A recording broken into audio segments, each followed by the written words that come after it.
என்பதும் கையில் இல்லை, நாளை என்பதும் பையில் இல்லை என்று மட்டுமே நெஞ்சில் மிச்சம் உண்டு.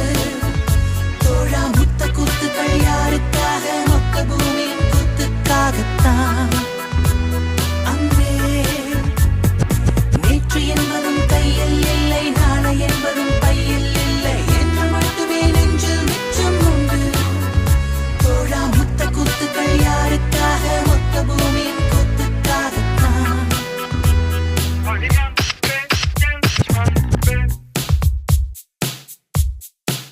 ஜூன் போனா ஜூலை காற்றே, கண் பார்த்தா காதல் காற்றே.